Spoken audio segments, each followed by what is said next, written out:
Welcome, everyone. The subcommittee will come to order. Secretary Hegseth, General Kane, welcome. Look forward to discussing the President's budget, and we appreciate the opportunity to do that today. Obviously, we have very good attendance. Today, the need for significant defense investments is as urgent and obvious as it is overdue.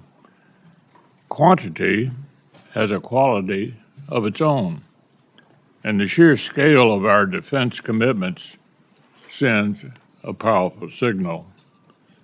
But what goes under the top line also matters. The way this budget request is structured matters. This is not a $1.5 trillion defense appropriation request. It's a request for $1.1 trillion in base appropriations, and regretfully, another $350 billion in reconciliation.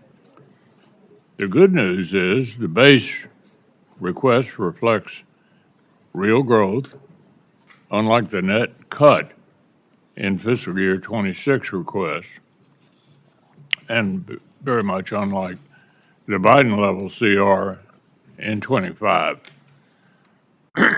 But some of the most pressing items on the fiscal 27 to-do list are regularly downstream of missed opportunities in fiscal 26. For example, like the failure to fully fund $28 billion in multi-year contracts for critical munitions. The subcommittee did what we could to increase munition purchases above the fiscal 26 request levels, but we couldn't do it all without a sufficient top line. This year, the fiscal 27 request sets a higher top line, high enough, one would think, to build the department's highest priorities into the base budget request, instead of shunning them off into a one-time reconciliation request. Which brings me to the bad news. The 27 request fails to make room in the base budget for some of the military's top priorities. The distinction between base and reconciliation really matters. Base funding is what creates budget stability for the services and sends consistent demand signals to industry. And base funding is what gets extended by short-term continuing resolutions when work on a full-year appropriations is unfinished. As I said last year, reconciliation should be a supplement to, not a substitute for,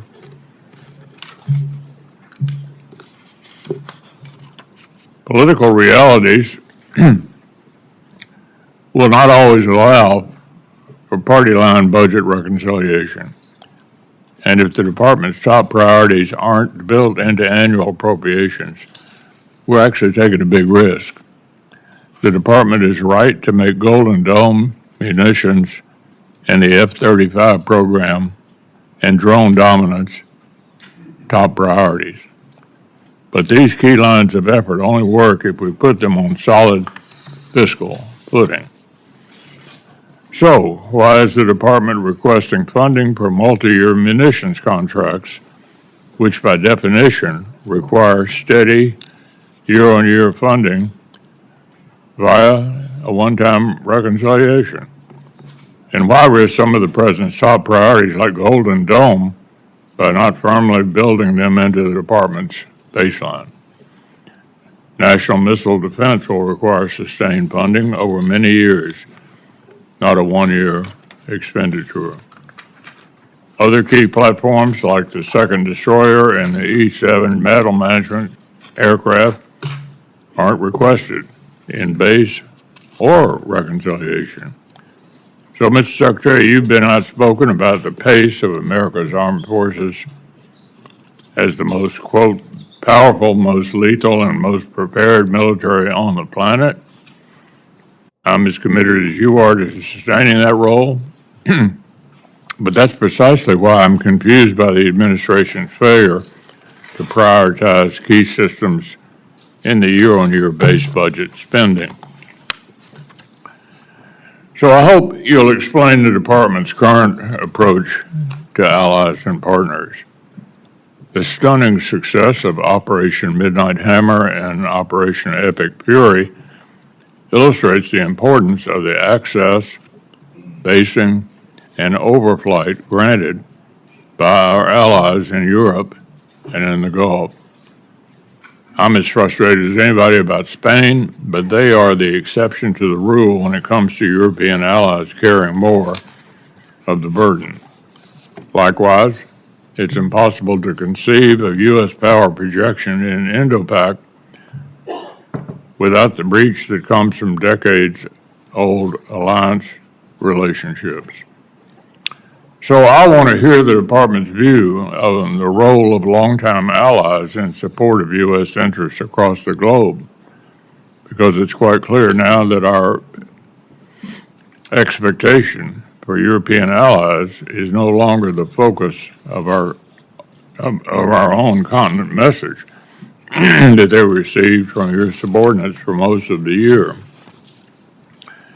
Our adversaries are working together to undermine America in the West, strained relations with our partners who are making generational commitments to collective defense and driving investment into American-made weapons and systems only serves our adversaries' interests and limits our capacity and deterrent power globally. So I want to hear about the future of capacity building with committed allies and partners. From the Baltic states to Taiwan and the Philippines, I expect the European capacity building investments intended specifically for Ukraine reach their destination without further delay. Wars in Ukraine and the Middle East clearly show that we have things to learn from our friends.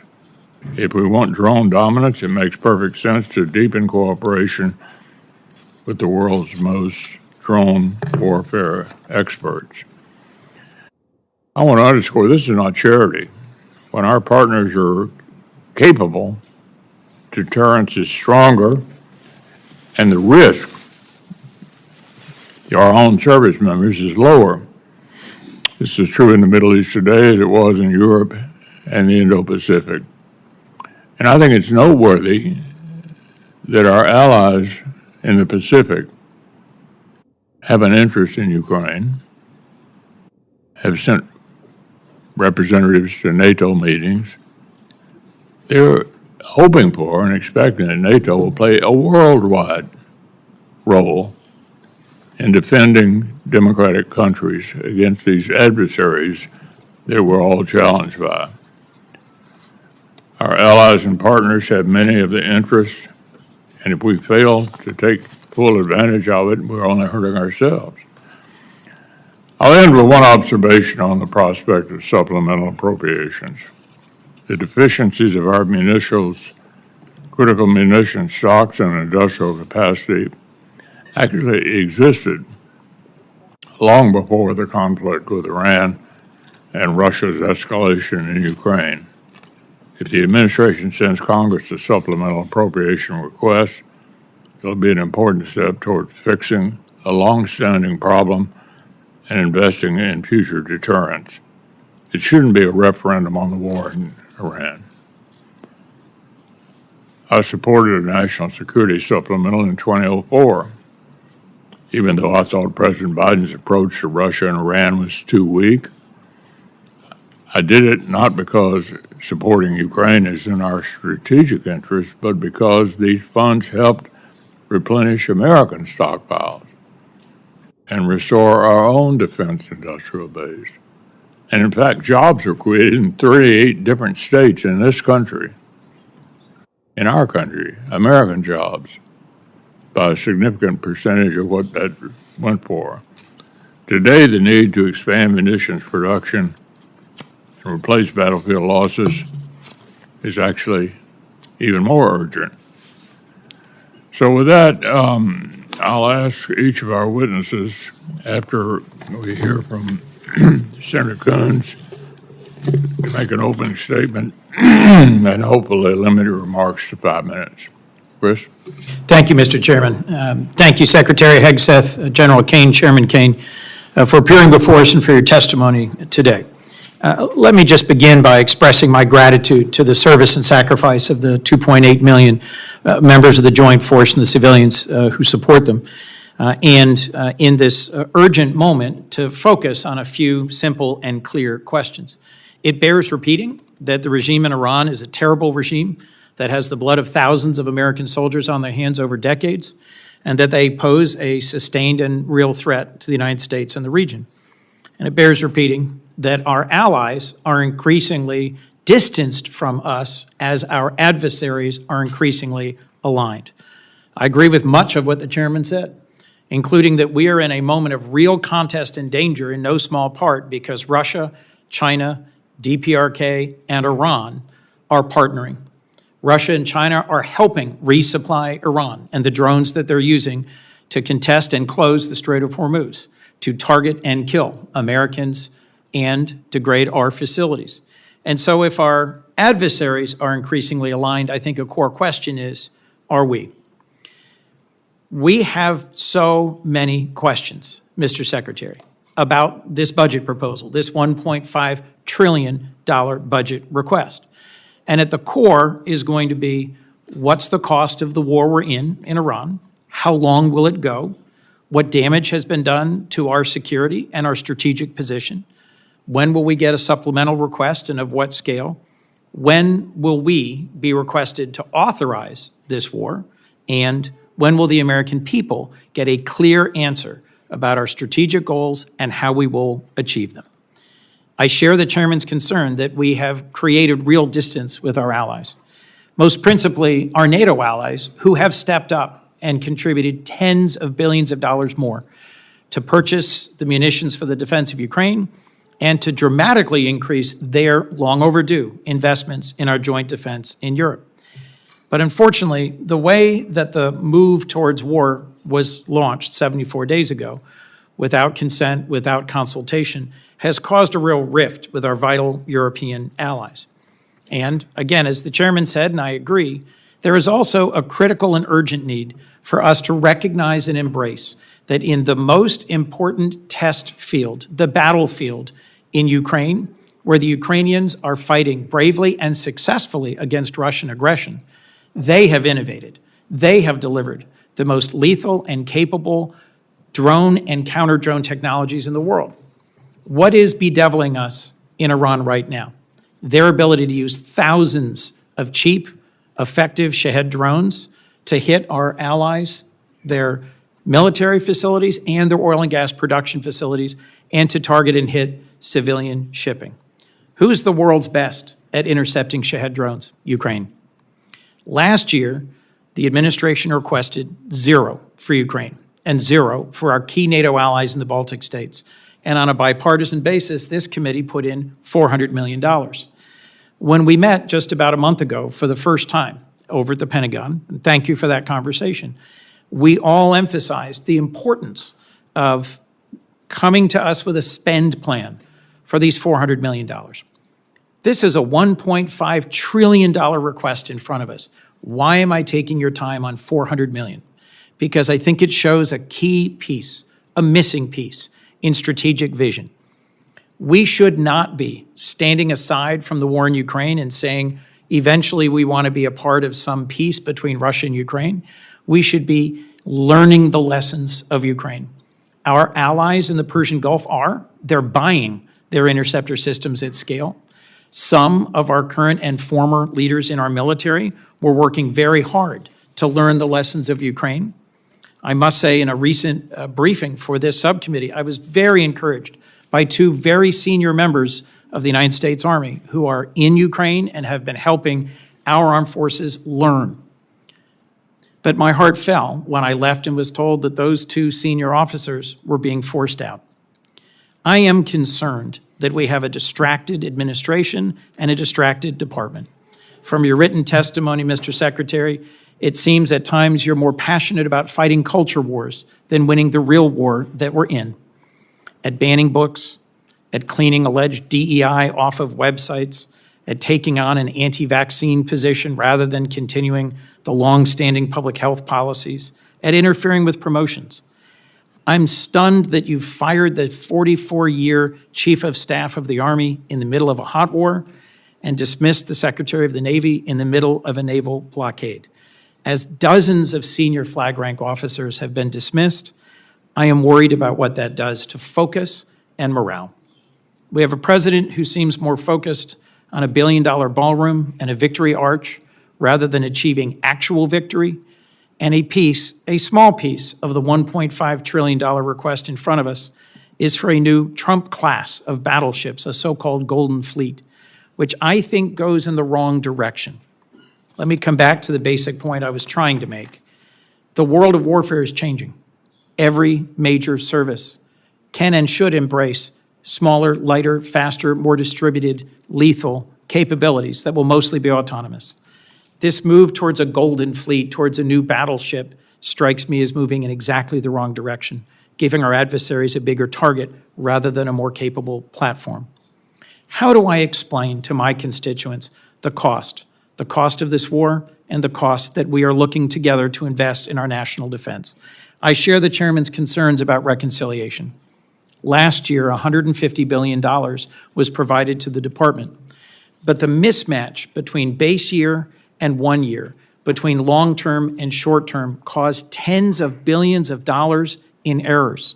Errors in how shipbuilding was handled, errors in how new munitions are being acquired.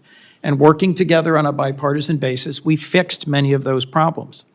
This year's budget proposal triples that request to $350 billion. I agree with you about the urgency of our national defense. In your written testimony, you lay out 4 key goals: defend the homeland, deter China, increase burden sharing with our allies and partners, and supercharge the defense industrial base. As you've seen in the last Congress, I've worked with you and with Deputy Secretary Feinberg on multi-year munitions. I cheer the goal of finally passing an audit in 2028. I think we have critical investments to make in our defense industrial base. I think we are absolutely in the fight of our lives as a republic to win AI and quantum, space and surveillance, and the capacity to fight drones and launch drones.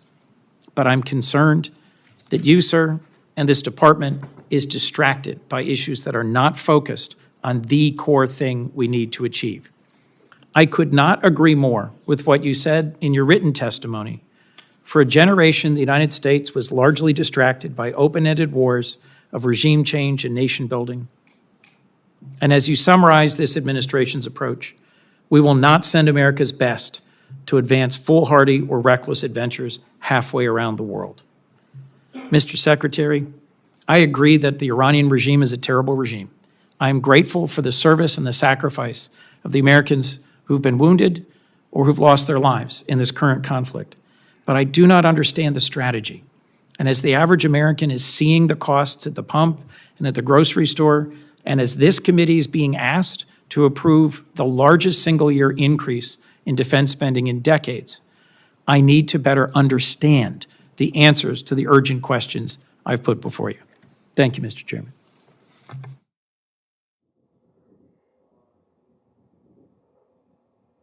Yes, sir. Chairman McConnell,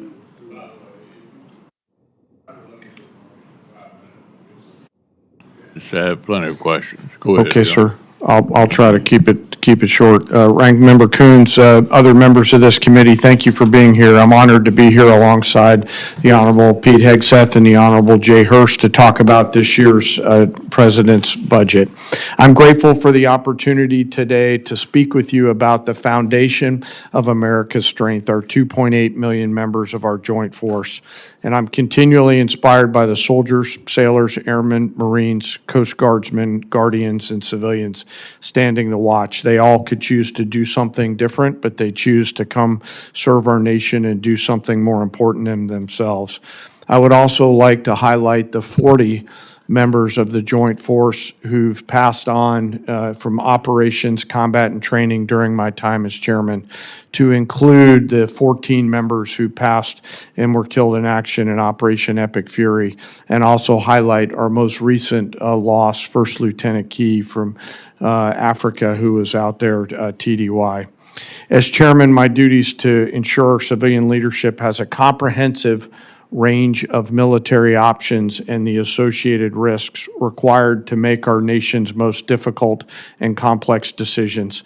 I owe the President, the Secretary, and you, the Congress, the truth at every turn, and my blueprint for this role has always been General George C. Marshall. His firm commitment to civilian control, to a nonpartisan military, remains my constant standard. I strive to follow his example by working with you and providing clear and candid, strictly nonpartisan military advice, and to present this committee and my civilian leadership the clearest possible assessment of risk, readiness, and executability, and mindful today of the unclassified environment that we're in here. We are, as you said, Chairman and Ranking Member, operating in a delicate and dangerous times. Global risk is scaling, and the complexity of the modern battlefield demands constant adaptation and innovation. Your joint force is operational at its core, purpose-built for the realities of a complex world. We're organized, trained, and equipped to execute the most demanding missions across the globe with unrivaled precision, as demonstrated by the actions and activities over this past year. We are the most professional military on earth, and we're able to do these things because of the deep, enduring reservoir of training, professionalism, and commitment. Our operational tempo is high, but we're designed to sustain it and rebuild quickly, but we need to rebuild faster. We build readiness every day, we train professionals every day, and we learn to sharpen our edge every day. And we build continually on emerging technologies, as the ranking member said, like AI, quantum, and others, and advance every day, led by great people in our joint force, like Commander Gary Wald, or Wald, G, as we call him, who's out there working every day on our joint staff. Driving this pace of change requires timely, predictable capital and sustained investment, and I look forward to discussing it today. The President's budget supports the Department's goal of recharging the defense industrial base and the national industrial base, those small mom and pop manufacturing companies that are out there in your districts that help us generate combat capability and combat capacity to ensure that we're globally integrated, properly armed and ready when and if our nation calls on us, while always taking care of our most important treasure, and that's our people. I'm deeply humbled today to be joined by the Senior Enlisted Advisor to the Chairman, Fleet Master Chief Dave Isom, who represents the 1.8 million members of our enlisted joint force. They are the special sauce of America's military. We face dynamic and dangerous times, but I have incredible trust and confidence in the Joint Force today. I'm deeply grateful for those deployed members of the Joint Force that are out there right now doing our nation's work, and I remain humbled by the gift of the ultimate sacrifice that those fallen have given us, not just for the 40 during my time in this job, but across the history of our great nation, and their families who continue to soldier on. Thank you, and I look forward to your questions.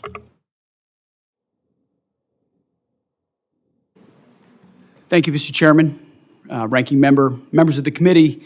Thank you for the opportunity to testify in support of President Trump's historic $1.5 trillion 2027 budget for the Department of War.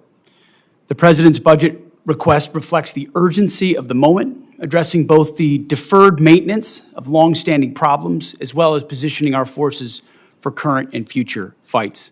I'm honored to be joined alongside the Chairman of the Joint Chiefs and Jay Hurst.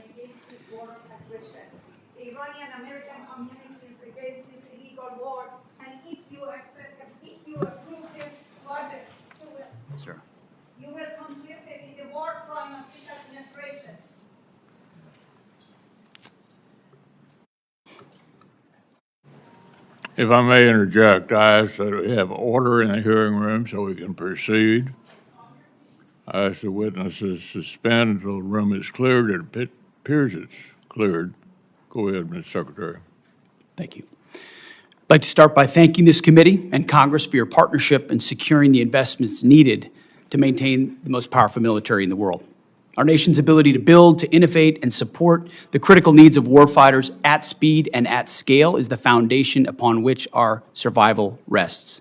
When President Trump took office, he inherited a defense industrial base that had been hollowed out by years of America Last policies, resulting in a diminished capacity to project strength, offshoring, outsourcing, cost overruns, and degraded capabilities.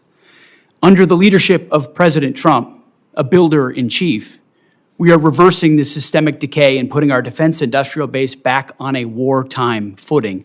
Urgency informs everything that we do. We're rebuilding the military that the American people can be proud of, one that instills nothing less than unrelenting fear in our adversaries and confidence in our allies. We fight to win in every scenario, to include ensuring Iran never has a nuclear weapon. The $1.5 trillion FY27 budget put forward by the President will build upon the historic $1 trillion FY26 top line and will continue to reverse 4 years of underinvestment and mismanagement of the Biden administration. The $1.5 trillion budget will ensure that the United States continues to maintain the most capable military in the most complex of environments. Not to mention, however, that this budget also includes a historic troop pay increase, 7%, that builds on the pay increases that Congress has given in previous years. And the budget eliminates all poor or failing barracks. Quality of life for our troops is front and center in this budget. By supercharging our industrial capacity and transforming how the department does business, we are restoring American commercial dominance at a pace unseen in generations, transforming the defense industrial base from the broken, slow-moving systems of the past. We have flipped Pentagon acquisition processes from a bureaucratic model to a business model, decisively moving from an acquisitions environment paralyzed by bureaucratic red tape to an outcome-driven organization focused on delivering the most for taxpayers. Over the past year, through historic multi-year procurement agreements, smart business deals, we have sent an unambiguous demand signal to our industry partners, large and small, to build more and build faster. The result has been a surge, a revitalization of our great American factories and a massive reinvestment in the skilled American workers who serve as the industrial muscle behind our warriors. I'll provide a brief overview of what's been accomplished on that front in just a few months. These are announced new facilities and investments in support of American warfighters. The department has helped stimulate more than 250 private investment deals in 39 states and 180 cities in 150 companies, not just the big primes, worth more than $50 billion. This has resulted in 280 new or expanded facilities and more than 18 million new square feet of American manufacturing, 70,000 new jobs. These $50 billion in investments in new plants, new assembly lines, and new factories are private investments, not taxpayer dollars. By completely transforming our department's business model, American companies, private companies, are investing in their own factories with their own money, a historic demonstration of American manufacturing and defense revitalization, all with their capital, not Uncle Sam's. This has not been done before and is long overdue. It's from a bureaucratic model to a business model. These investments equal great things for American families and American workers and help ensure that we can defend the American dream, all American made. Together with the help of this Congress, we're turning the lights back on the arsenal of freedom. We're firing up the American economic engine at every level of our defense industrial base. Every policy we pursue, every budgetary item we request, serves to ensure that this department remains laser-focused on increasing the lethality and survivability of our fighting forces from the front lines to the factory floor. We truly believe this is a historic budget, and at every level, we have made it a fiscally responsible budget. This is also a warfighting budget. Under President Trump, we are restoring the unbreakable might of American manufacturing, which has to underwrite everything. We're providing for our warfighters, and we are putting the people and interests of this country first. May Almighty God continue to watch over our troops, and may we honor the legacy of those brave Americans that we've lost. That is our sacred mission, and that's what we'll continue to execute on. Thank you for this opportunity, and we look forward to your questions. Thank you, Mr. Secretary. I know we all understand you're going with the president to China. We all agree they're the greatest long-term military and economic challenge to U.S. and our Western allies as well. Of course, Taiwan, Japan, and Philippines look to us. So can you reassure the countries out there in the Pacific that their security will not be on the table during the talks in Beijing? Is our strategy to preserve American primacy or simply to accommodate China's rise? And can you speak to our commitment to preserving freedom of navigation in places like the South China Sea? Well, thank you for the question, Senator. I would never purport to speak on behalf of the president or what he will say or how he'll approach these talks, but having an opportunity to watch him work, every aspect of what he pursues inside this relationship is to ensure that American interests are advanced.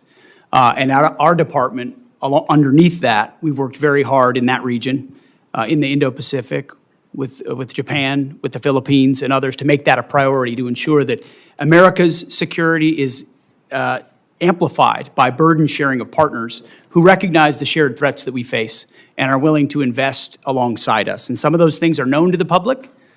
Some of those things are not known to the public. But since the beginning of my time in this job, we've focused in that area of operations to ensure that Admiral Paparo has every option available to include with partners to create all the dilemmas necessary to give America every advantage possible, whether it's freedom of navigation, access basic and overflight, and ultimately put the president in a position where he's going into Beijing in a position of strength, which he will be. So would you be a little more specific about navigation, particularly in the South China Sea? I think what you've seen from this administration is a commitment to freedom of navigation. Take, for example, the BAM and the Houthis, which under the Biden administration, they allowed American ships to get shot at without consequence.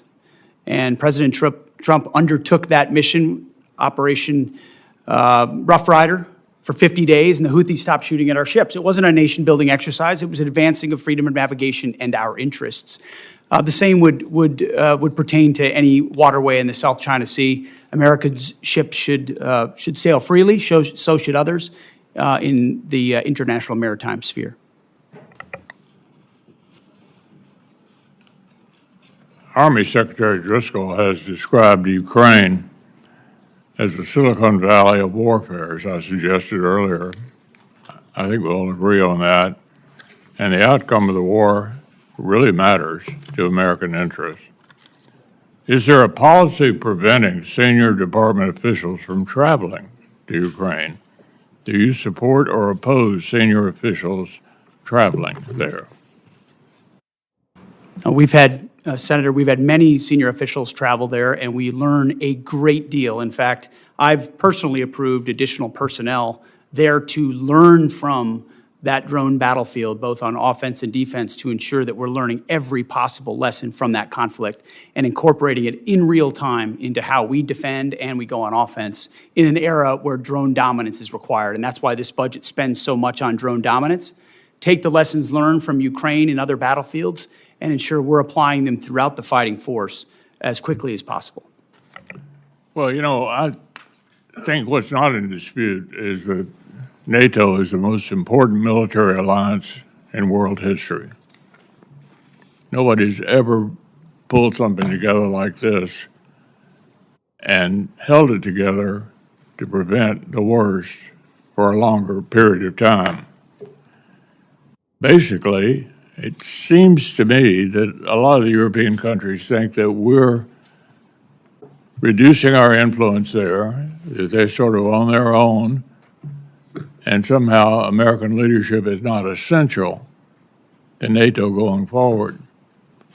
I would argue that it's certainly essential for us to continue to be the leader, and it's important to note the other countries that are looking to NATO, our allies in the Pacific, helping Ukraine, interested in coming to NATO meetings, anxious for America to continue to defend the free world, not just in NATO, but worldwide.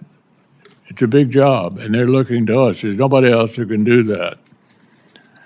So what is the department's concise vision for the role of our allies and partners in defending America's global interests? Senator, our vision is to have real, capable allies and partners. I think that's what we've seen in Epic Fury. Israel's Air Force and their ability, will, and their capability is a demonstration to the world. There are other allies like that, and we need more of them. So flags are not the goal. The number of flags involved in an operation are not the goal. The goal is the number of capable formations who can actually fight alongside the American fighting man and woman. So it's not just us all the time. I saw that in Iraq. I saw that in Afghanistan. Our generation has experienced that. No administration has done more to ensure that our allies and partners realize they need to step up so that we can amplify our capabilities. That's what burden sharing is all about. It's not just we carry the burden for other countries. It's other countries are capable of coming alongside us as well. But I also think Putin's invasion of Ukraine helped get their attention that they need to step up as well. And the president's been very clear about that. So they are headed in the right direction. What I'm worried about is which direction we headed in. I think it's very encouraging that European countries have stepped up to ensure that Ukraine can defend itself. I think that's a very good development. Senator Coons. Thank you, Mr. Chairman. Mr. Secretary, in January, President Trump signed the fiscal year 26 defense appropriations bill. It provided $400 million specifically to aid Ukraine in their fight against Russia. This is at a time when our European allies and partners have stepped up to take on the overwhelming majority of the cost of any munitions or support for Ukraine. So far, your department has not spent a dime of that $400 million, despite repeated follow-up requests from the chairman and myself. In a call just last week, your staff indicated we will see a spend plan for those funds this week. Will you commit to spending those $400 million for weapons for Ukraine, and when will we receive your department's spend plan? I appreciate that question. The $400 million for European capacity building has been released from the Secretary of War's office, and we'll work with EUCOM to make sure they spend it accordingly and properly, which we have all faith that they will. Mr. Secretary, when will this subcommittee get the associated spend plan for the $400 million? Yeah, I mean, we will work with your committee to make sure that the spend plan as allocated, I want to make sure EUCOM is fully informed in how they want to spend this. They're the closest to the problem set. And so working with them to ensure that you have the spend plan, we'll work with you. Mr. Secretary, thank you, but it's May, and this has been the law since January, and you or your representatives have been asked this repeatedly on a bipartisan basis by members of this committee, and I think dragging our feet on this small investment in Ukraine's defense sends exactly the wrong signal to Putin at a time when the contest for freedom has its front lines in Ukraine. As you said, Europe has stepped up, donating billions to buy U.S. weapons to send to Ukraine to help them as they continue to take ground on the battlefield. But it seems not all the money donated by our European allies is going to buy new weapons for Ukraine, as they had understood. The memo you released just last week, prior to your testimony at Senate Armed Services, indicated DOD has and will continue to divert some of these funds back into DOD accounts for our own use. Will you commit, Mr. Secretary, to spend every dollar donated by our European allies for Ukraine on new weapons and capabilities for Ukraine? The Pearl Initiative, which you're referring to, which is instituted underneath this administration so that European countries are paying for American equipment to provide as they see fit. NATO allocates where it would like to allocate that. It can choose Ukraine if it'd like. That money, when it's paid for, that's where it goes. It goes to those efforts. Well, look, as the chairman raised, and as I will repeat, I view NATO as the most successful mutual defense relationship we've ever had. And your comment about we need not flags, but real and capable allies, and the foot dragging on both Pearl and the investments in our Baltic allies and Ukraine causes me real concern. As you know, a bipartisan group of us from the Senate and the House went to Denmark to lay a wreath at the memorial to the 52 Danes who served, fought, and died alongside our troops in Afghanistan. Those were not just flags. Those were real warfighters who fought and died at our request in a war that began by NATO's initiation, a service and sacrifice in Afghanistan. I just think we're sending the wrong signal by the president's announcement of the intention to withdraw 5,000 troops from Germany. Could you help me understand what is the strategic reason for a drawdown of U.S. troops from Western Europe? I would just like to clarify, Senator, it's never about the heroism of foreign troops. I fought alongside great British and European and Australian allies in Afghanistan. It's the political caveats and the limitations that they come with. It's not the troops. It's the capitals of those militaries that limit what they're able to do, where they're able to go, who they're able to fight, that create limits on our own. And anybody that's been in these formations knows that. So it's easy to talk about here. It's another thing to apply. And we need allies that are burden sharing, not becoming a burden with political limitations. I'm not talking about the troops. Thank you. Our president said in Europe that we never asked for and never received anything from our NATO allies. Was that your experience in Afghanistan, serving and fighting alongside our NATO allies? I've written extensively about that, and the vast majority of my experience was frustration with the limits of what those troops were able to do because of the political caveats, rules of engagement, and limits that came from their capitals. But you don't doubt our question that about a third of all the combat casualties in our war in Afghanistan were our NATO partners and allies. I would have to go back and check that number, but I take your word for it. Let me just assert that hundreds and hundreds of service members from, as you put it, Australia and the United Kingdom, as well as many other of our allies, served, fought, and died alongside us. So I'm just going to simply say, in terms of our reliance on our partnerships, I'll agree with the chairman that at a moment when Russia and China, North Korea and Iran are coming closer together and delivering a bedeviling lethality in this ongoing war in Iran, for which we don't have a clear strategy or clear answers, our better strategy would be to partner more closely with Ukraine, dig in deeper with our real values-based allies, our treaty allies in the Western Pacific and in Europe, and together find a path out of this, rather than berating them and bullying them for not coming along in a war they were not consulted about or briefed on before it began. I look forward to a second round. Thank you, Mr. Chairman. Senator Collins. Thank you, Mr. Chairman.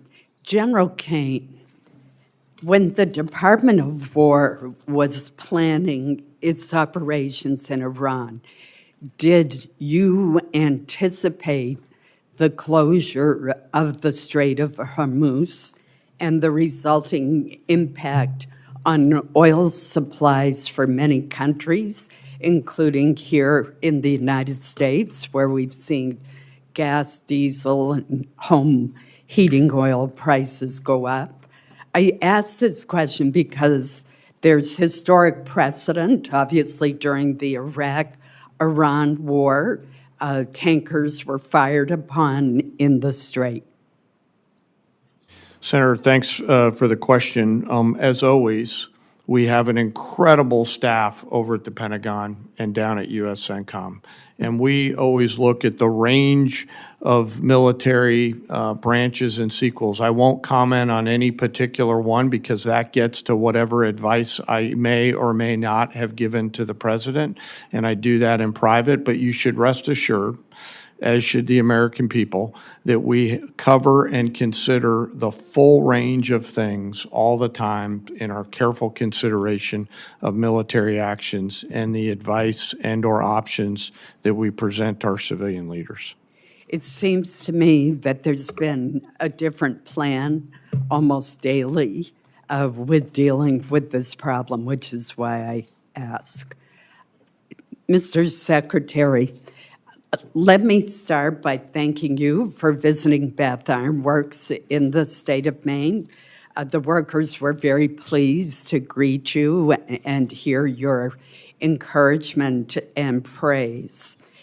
The Aegis destroyers play such a critical role in our national security, from intercepting Iranian missiles to supporting combat operations around the globe.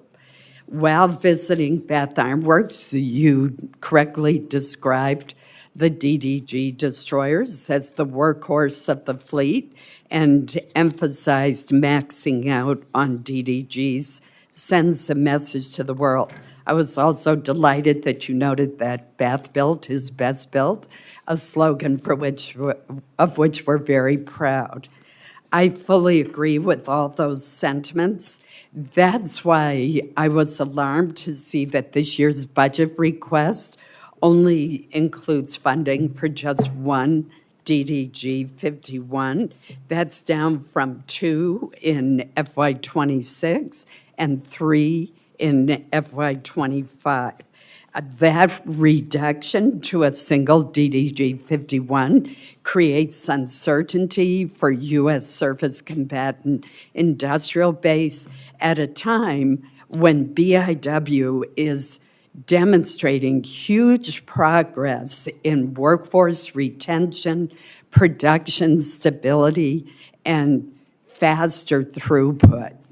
So there needs to be a steady demand signal for DDGs in order to keep the yard operating at all phases, from cutting the initial steel to completing the ship.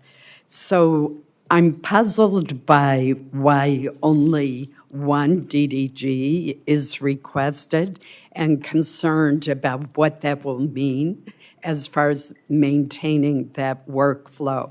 I'm particularly puzzled by the decision in reconciliation to request $1.8 billion for foreign-born surface combatants at the same time that there's the proposed cut for American-built destroyers. Wouldn't providing a demand signal for U.S.-built DDGs from the department help the industry further increase the speed at which these ships are being produced? And I'm sure when you were at Bath, they probably showed you the chart of the enormous progress that they are making. I appreciate the question, Senator, and it was a great visit, and it's incredible what they do. To both your questions, the answer is shipbuilding capacity, and that's why we invest, $65 billion in shipbuilding in our shipyards, is because the reason for our request of that number is the ability to build them and how quickly. And so, as soon as that capacity is increased, which we anticipate this investment will do, then we look forward to ordering DDGs into the future, because they are the backbone of our naval fleet. Thank you, Mr. Chairman. Senator Irvin. Thanks, Mr. Chairman. I associate myself with the remarks of Senator Coons earlier about the $400 million for Ukraine, and I hope that it is allocated quickly. I'd like to ask a similar question about the $200 million in that same appropriation bill that was designated for the Baltic Security Initiative. Has that money been released? If it has not been, it should be. I don't know, has it been released? Senator, so I believe there was a mistake with how the appropriations bill was written. We're trying to rectify that through a reprogramming action to make sure we have sufficient funds in the DSCA account to execute BSI. It's 5 months after that bill was signed into law. How long will this take? I think it's contingent on the reprogramming action being approved by the committees of jurisdiction of the Department of War. So you're suggesting it has to go back through Congress for the current appropriation? I need to move money between DSCA accounts to execute BSI. That's right. Well, I can tell you, I would like to work with you to dispatch that money. It is needed for the Baltics and Poland and needed on a timely basis. Absolutely. I'd like to take a moment to reflect on the war in Iran, which you, Mr. Hearst, testified before Congress, has cost us $25 billion, 14 U.S. military personnel tragically killed, and a tenuous ceasefire in place. As I look at the achievements, Iran to date, led now by an even more extreme supreme leader, the global economy is held hostage to the standoff in the Straits of Hormuz. Our munitions stockpiles are dangerously depleted, and Iran is no further from a nuclear weapon than before our invasion. General Kane, the President has claimed on several occasions over the past couple of months that the war is over, that the conflict has been concluded. What were the goals of the U.S. conflict in Iran, and have we achieved them? Well, sir, I'm going to be mindful of my need to maintain trust with a variety of stakeholders in the job that I'm in, which includes you, the American people, the Joint Force, and the President. And to that point, only our political and civilian leaders set the national military objectives. Our military objectives have been clear the whole time around targeting Iran's ballistic missile systems, preventing them from threatening U.S. forces in the region, destroying the Iranian Navy, degrading its capacity and capability, and ensuring that they can't rebuild by focusing on their defense industrial base. I'll defer to the Secretary and the President on other strategic objectives, but that's what we've been focused on, sir. Do you feel that the situation in the Straits of Hormuz indicate a victory on our side? Sir, only political leaders decide victory or defeat, and that I'll leave it to them to opine on that. They are the ones who invoke or stop the use of military force. Well, then let me put it in strictly military terms. Can you explain to the American people who are facing these gasoline and diesel oil prices what is going on in the Straits of Hormuz, where Iran, which was attacked by us, seemingly as the Straits of Hormuz at a standstill, with 1,500 tankers waiting for either permission or peaceful circumstances to navigate? So I think militarily, it's a case where Iran is choosing to hold the world's economy hostage through their use of military power across their southern flank. And so I would encourage Iran to reconsider that. And I would encourage those allies and partners who have an opportunity to come assist with that tactical problem to do so. Could you explain to the American people why, with the vast investment we've made in national defense and military, how Iran, after they've been attacked by us, is still capable of stopping the traffic in the Straits of Hormuz? Well, sir, it's a complex situation out there with a lot of different small boats that are out there and other capabilities. Some of this is on the commercial traffickers. Some of this is on, again, back to the main problem, and that's Iran holding the global economy hostage through the Straits. I would encourage them to think wisely about their next moves and to take the opportunity to open the Straits. They have that choice to make. They certainly do. I guess the question in my mind is, as we talk about trillion-dollar-plus budgets for our military, it appears that a very small budget is holding us hostage in the Straits of Hormuz. Yield, Mr. Chairman.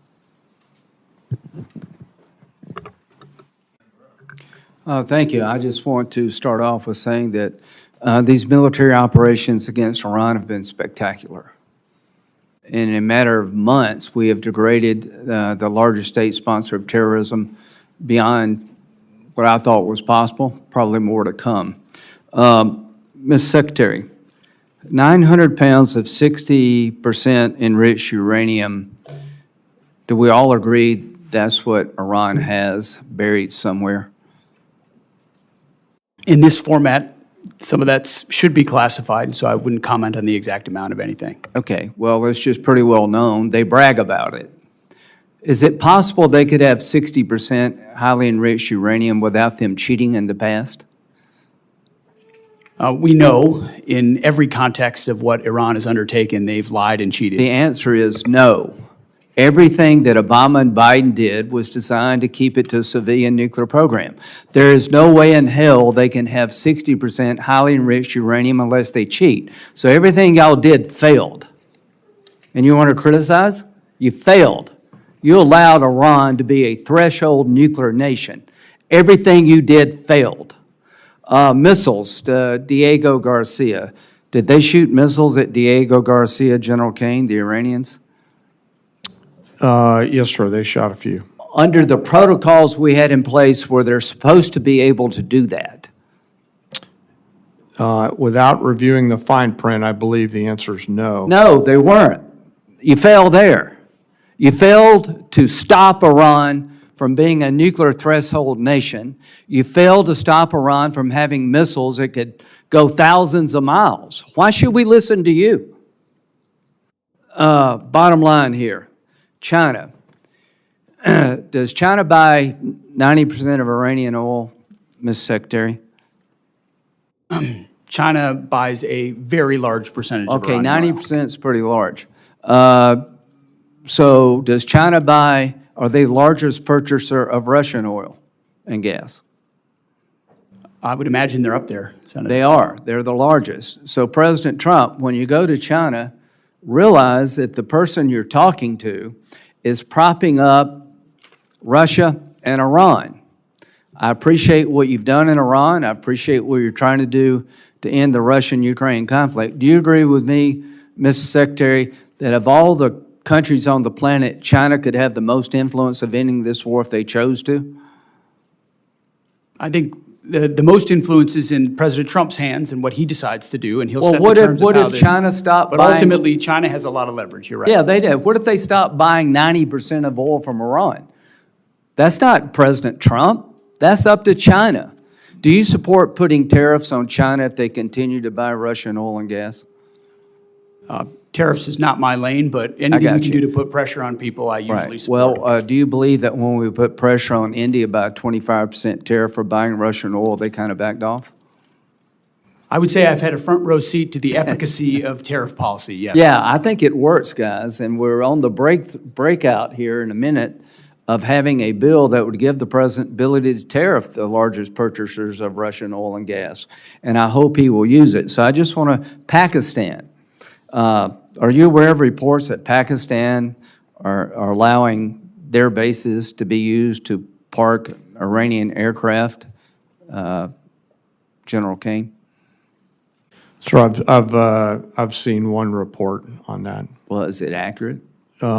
Sir, I think based on the variety of classification matters that Let I've me seen, just say, do you agree if it is accurate, that is sort of inconsistent with it being a peace mediator? Sir, I wouldn't want to comment on that based on the ongoing Thank you. negotiations and Pakistan's role. Secretary Hegseth, if the mediator is allowing reconnaissance aircraft in Iran to be parked in Pakistani air bases, do you think that's consistent with being a fair mediator? I wouldn't want to get in the middle of these negotiations. I want Well, I maximum do. efficacy I for want our to get in the people. middle of these negotiations. I don't trust Pakistan as far as I can throw them. If they actually do have Iranian aircraft parked in Pakistan bases to protect Iranian military assets, that tells me we should be looking maybe for somebody else to mediate. No wonder this damn thing is going nowhere. So, you know, I appreciate all you've done. I'm very supportive of it. But when it comes to Pakistan and China, enough already. Thank you.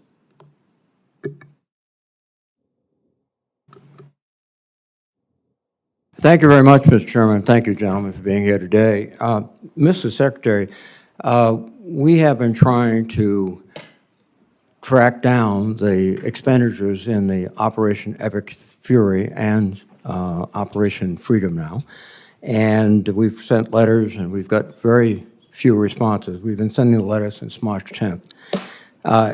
We did understand that it was released that in the first 6 days, $11.3 billion was spent.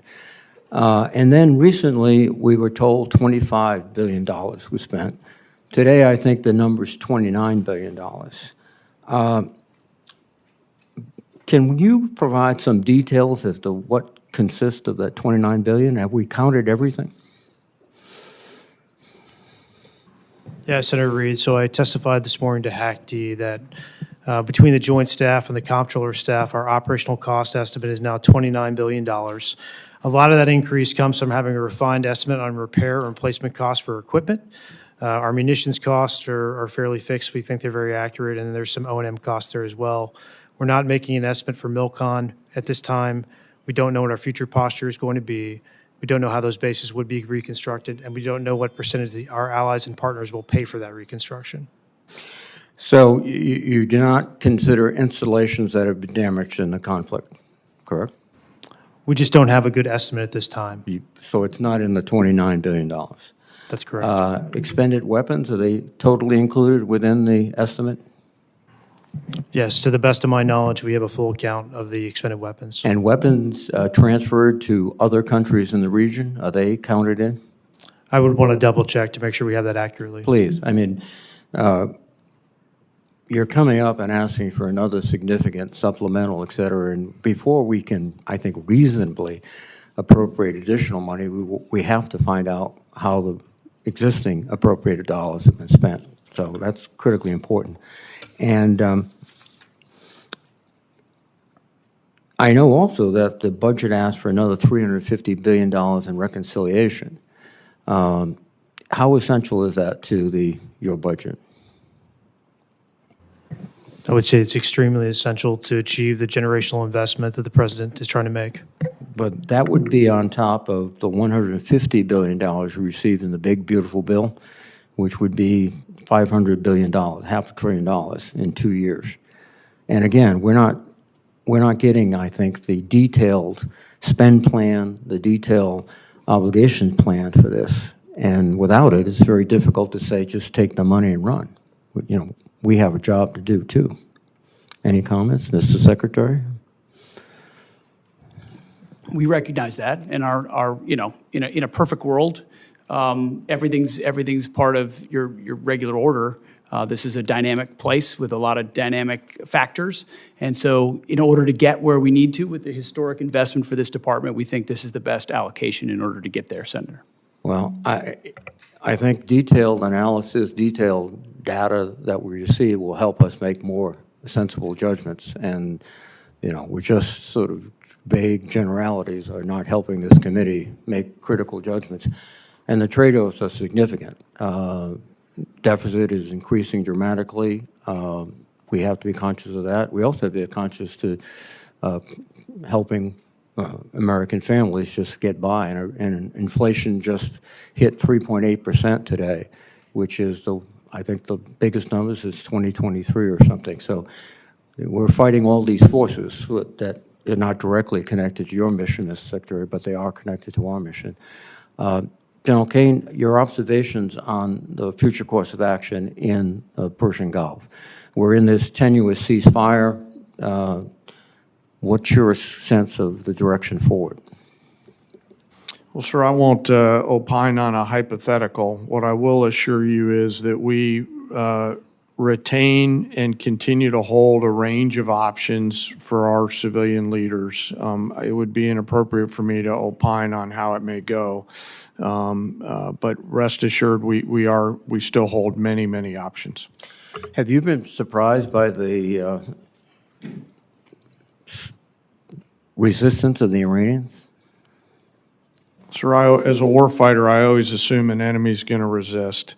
And the job of the joint force is to win at the time and place of our nation's choosing. So I always assume an enemy's going to fight, and I find that's the best pathway. I think so too, and you communicated that to the president as you advised him before the decision was made? Sir, as I've said respectfully before, I won't comment on my private conversations with the president in order to make sure that I maintain trust with him and with you and the American people and the joint force. That's a principled response. Thank you very much. Thank you, sir. Senator Moran. Chairman, thank you. Secretary Hegseth, welcome. I just returned Friday from a visit to China. And one of the things that is seemingly clear to me is that Taiwan remains at the forefront of the Chinese efforts next steps in what they want to accomplish. We have commitments, I guess, to defend Taiwan. You can explain that to me as you choose. What I would like to highlight is while Taiwan is still at the forefront, at least in the minds of the Chinese, the United States is seeing the Russian invasion of Ukraine, in which we're yet to some degree still involved. We're having deterrence in the Indo-Pacific in regard to China. We're conducting operations in the Middle East. All of that has drawn strategic capabilities from the joint force. One of the things I think we can do to augment our joint force is strong allied relationships, partnerships with others. Given the current threat environment that we are in and the scale of the global demands upon the United States, can you speak to how the department views the role of allies and partners in sustaining our global posture? And does the defense budget recognize, reflect the needs to strengthen allied integration and maintain credible unified deterrence? Senator, I appreciate the question, and I think foundational to it is a recognition that countries closest to the problem set should be most invested in ensuring that they can deter that adversary, which is why we want European capabilities to increase to deter Russian aggression.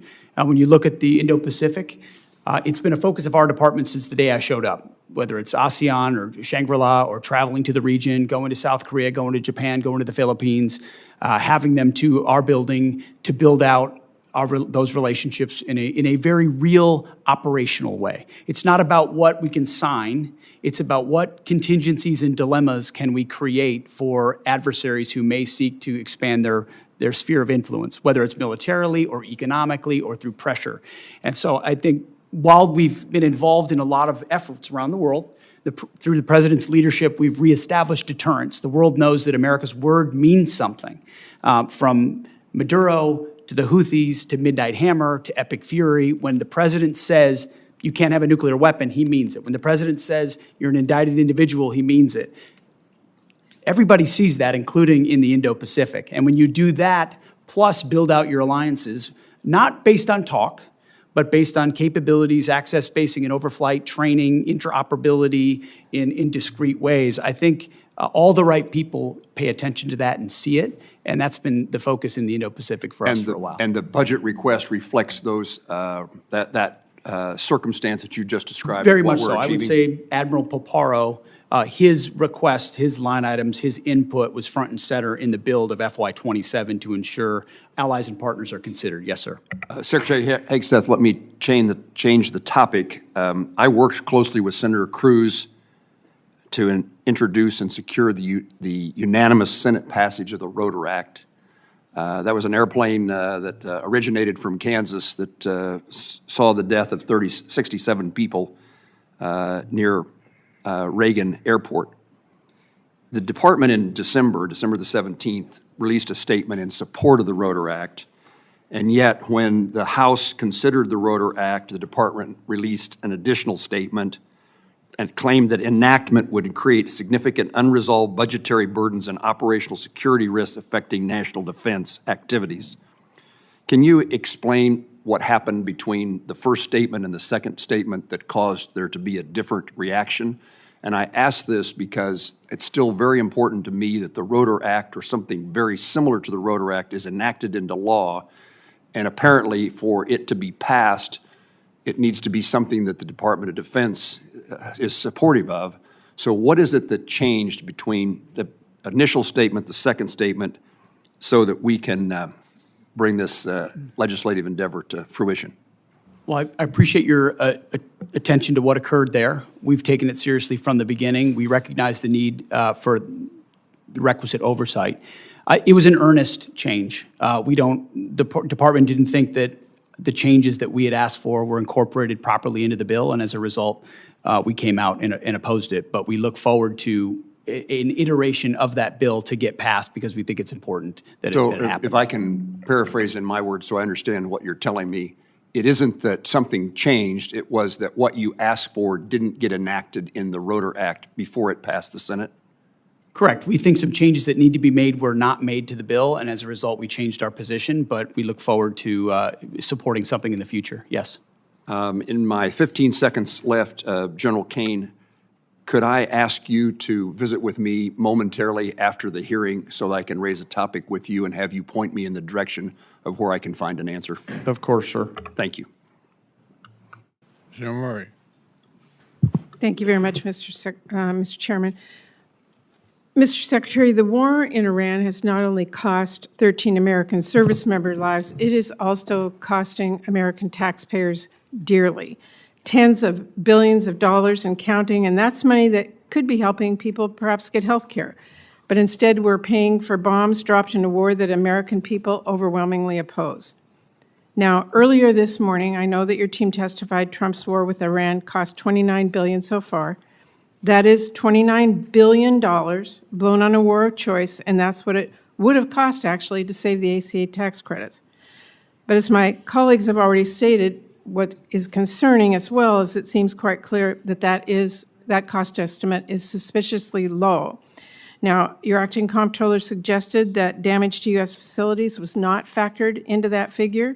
It is clear that there has been extensive damage to American military assets. New reporting from the Washington Post and others indicates that Iran has hit at least 228 structures or pieces of equipment at U.S. military sites. Can you tell us what the cost of damage done to U.S. facilities is because of this war? Well, I think Jay covered pretty clearly what we can or cannot share, but I would simply respond that, and I think it's an important point, considering what the president is undertaking, is what is the cost of Iran obtaining a nuclear weapon? And the fact that this president's been willing to make a historic and courageous choice to confront that, it comes with cost, and we recognize that. I understand and what we your honor judgment that, is. We have a judgment as well, and I'm asking if you can tell us, and at what point you can tell us what the cost of damage done to U.S. facilities is because of this war. Yeah, ma'am, thanks for the question. So for future posture in the Middle East, we don't know what that's going to look like. We don't know how we're going to design these bases. The damage to date, you do not have any cost estimate on it at all. For the military construction, I don't have a cost estimate to provide you at this time. Well, when will we get that?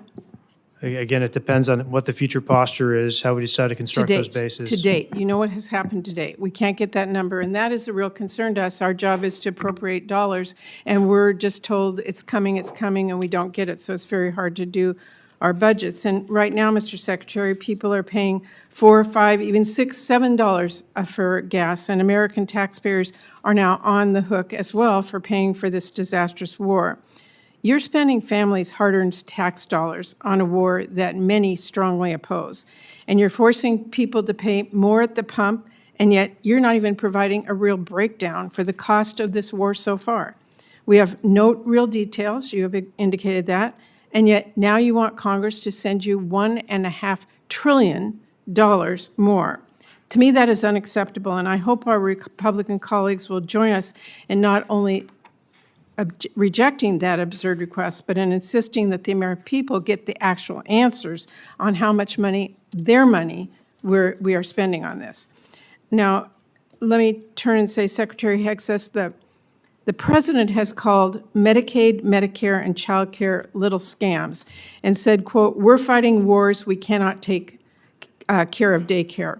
I'm just trying to understand that. Is it your position, since you're asking taxpayers for another $500 billion for the war, that American families should be forced to give up child care and health coverage so that you can have $1.5 trillion for this budget?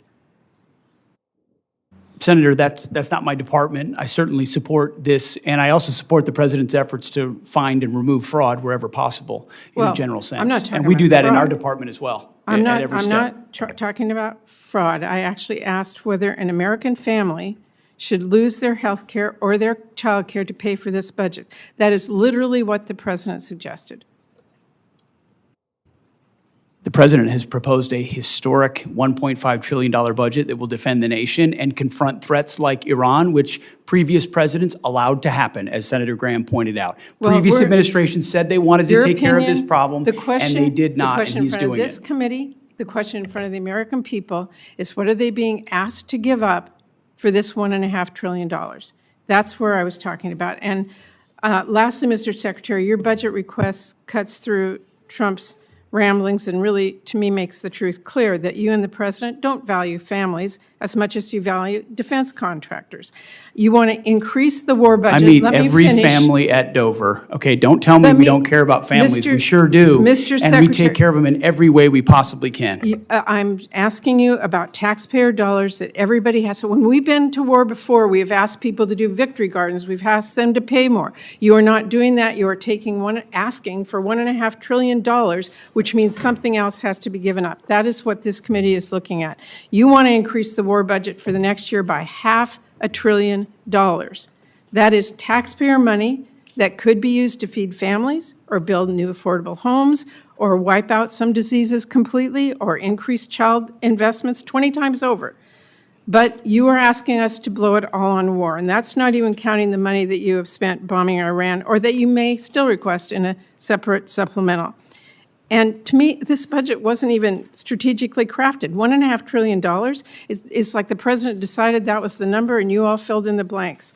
So what I'm here today to say is you asked for a massive laundry list of unnecessary spending. It's a huge payday for defense contractors, and you still don't even ask to give DOD civilian workers a pay raise. And to me, this is absurd. I know you do not care what I have to say. So let me quote you someone you might actually listen to. President Eisenhower. He said, "Every gun that is made, every warship launched, every rocket fired signifies, in the final sense, a theft from those who hunger and are not fed, those who are cold and not clothed. This world in arms is not spending money alone. It is spending the sweat of its laborers, the genius of its scientists, the hopes of its children." That is what this budget proposal is asking. It's going to leave Americans cold and hungry to fund Trump's war and make defense contractors a fortune. So that is why I hope this committee throws that in the trash and comes together with a budget that works for all American families. Thank you, Mr. Secretary. Thank you, Mr. Chairman. Senator Hoven. First, I want to thank you, gentlemen, and all of our men and women in uniform for the incredible defense of our nation, what we're seeing really around the globe, and certainly in the Gulf right now. The professionalism, the capability of our men and women in uniform is frankly beyond belief. It's just amazing. And we need to say thank you to those men and women and their families every single day. It's really something. My first question is, Mr. Secretary in General, is there a way to secure the Strait of Hormuz before we fully resolve with the conflict with Iran? Well, thank you for your statement up front about the troops, and we certainly feel the same way. They're the best of America and deserve the best from all of us. As it pertains to, I actually didn't get a chance to reply to Senator Durbin, who said that Iran was attacked by us. I would take issue with that. For 47 years, we've been attacked by Iran, and they've been lying to pursue a nuclear weapon, and President Trump had the courage to do something about it. I don't think enough has been stated about the blockade and the power of the blockade and the dilemma that our blockade creates for them. They can't move anything out of Iranian ports, and over, I think it's 65 ships at this point have been turned around or disabled. The economic pressure that creates on them greatly outstrips the pressure on us. And we don't use the Strait of Hormuz anywhere near as much as the rest of the world does, or certainly they do. And I think it creates a lot of dynamics for future energy dominance for the United States of America, considering the increased capability that our country has, not to mention opportunities in Venezuela. So we have a range of options, as the chairman and I have discussed extensively, mostly privately, but some in public, to ensure that transit were to continue, should the president or others want us to go in that direction. But ultimately, we control the strait. Because nothing's going in that we don't allow to go in. And trust me, when we look at what Iran's thinking about that, they know they can't break it, and it's very concerning for them. Iran only responds to strength and force. And that's specifically why I asked the question, in that their evil regime can make their people suffer and hang in there.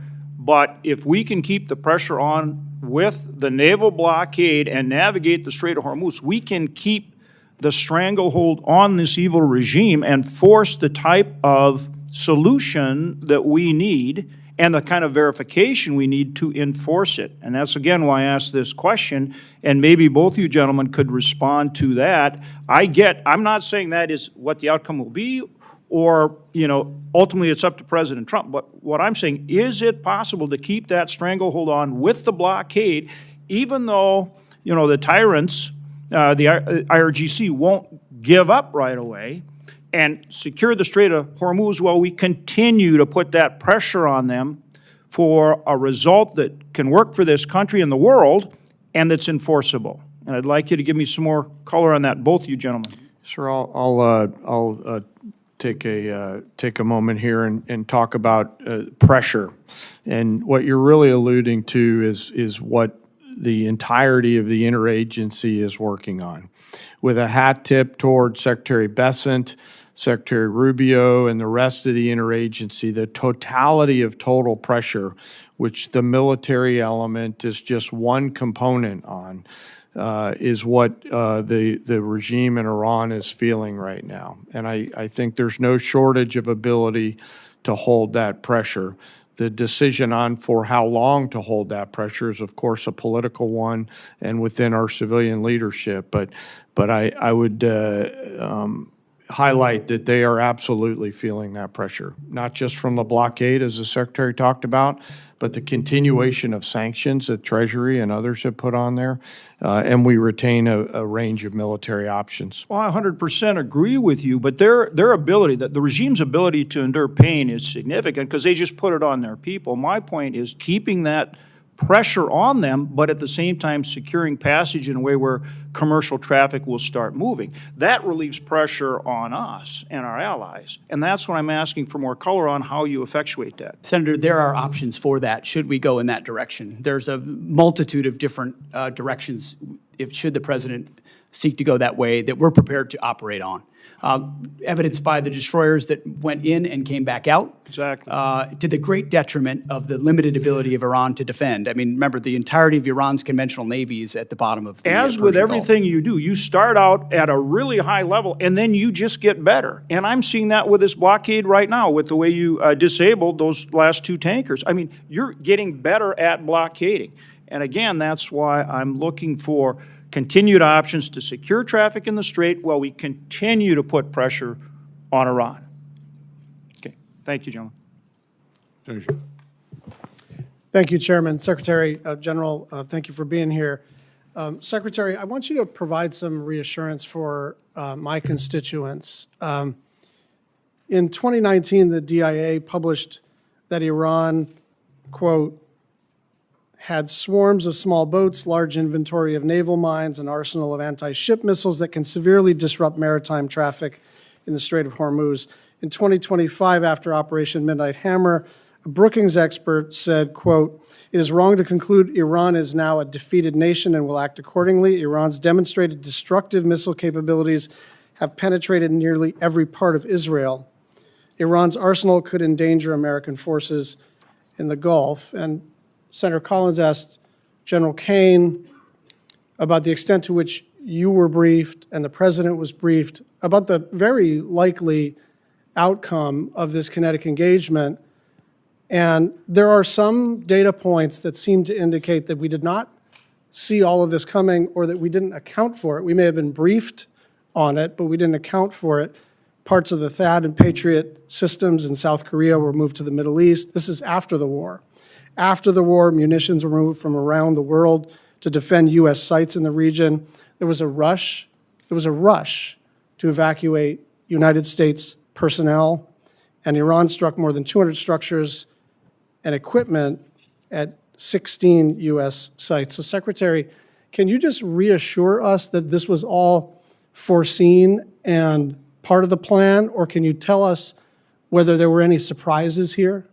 Well, thank you for the question, Senator. I can reassure you that it was all accounted for. Every aspect of this was poured over by the Joint Staff, by civilian leadership, and represented in pursuit of a very clear goal. And the chairman laid out correctly what the metrics militarily were from the beginning, whether it's ballistic missiles, Iran's Navy. You know, you can't contest a blockade if you don't have a conventional Navy, destroying the defense industrial base, but it was all in service of ensuring Iran never has a nuclear weapon. So as a And for, if- just if as you a have- for example. I mean, that was, so I want you to know, it was all Yeah, seen through the lens of preventing Iran from having the Yeah, I ability to understand that's threaten the region underlying or us. objective, and I do not dispute the military success. I don't think there's any doubt that when the most powerful, most well-funded, most technologically advanced, most disciplined, most trained military in human history sets out to do something, they almost always accomplish it. And so that's not what I'm talking about. I'm just wondering why we're moving THAAD assets from South Korea after the war started. I'm just wondering why there was a scramble to evacuate personnel, and I'm wondering why the President of the United States, our Commander-in-Chief, said that he was shocked that Iran would retaliate by striking other countries in the region. This was not just foreseeable, it was foreseen. It was, you know, this is, you don't need to get into a skiff to understand that their likely play was to asymmetrically retaliate and then to close the strait. And then it happened, and then the president said, gosh, who could have seen this coming? I'm just trying to figure out, for those of us on the left and the right who are wary of regime change wars, who are wary of happy talk, who have learned through terrible experience the cost of this kind of adventurism. Why is this any different, and why didn't we see this coming? I appreciate your lauding of the force up front, and earnestly, that it's the greatest fighting force on planet Earth. But that was the same fighting force that surrendered to Iranian fast boats under the Biden administration. We all remember the pictures. Remember the Americans with their hands above their head at gunpoint of the Iranians? It's because they didn't have leadership like President Trump, who empowered them to do what was necessary. The Biden administration allowed them to pursue nuclear ambitions, didn't do anything about it. President Trump stepped in. We factored all the risk and ranges of options, put in maximum defensive capability for our troops as we could in real time, empowering the CENTCOM commander with everything he needed to ensure this mission could be as successful as possible, knowing there are branches and sequels of every operation that have to be accounted for. I'm going to Factor the Navy. You I might just have wonder, 35 why Secretary, would you sink the hold Navy on, if you're trying to prevent a nuclear Iran? There's reasons for that, because you're planning for contingencies in other ways that Yeah, this I'm could just, go as I well. don't, Secretary, I'm trying to stay on time here.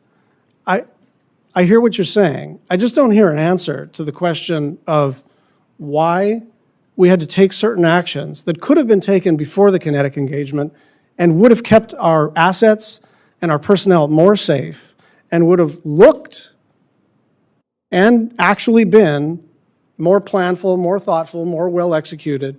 Why are we doing all of this stuff as if it's a scramble if all of this stuff was foreseen? I think I'm quite confident, along with the CENTCOM commanders, that we took every action possible to ensure that we were prepared for this conflict. Thank you. Simikowski. Thank you, Mr. Chairman. Mr. Secretary, gentlemen, thank you. I wanted to start off my questions with a focus on the reconciliation package. I know that it has not yet been introduced, but we're told $350 billion.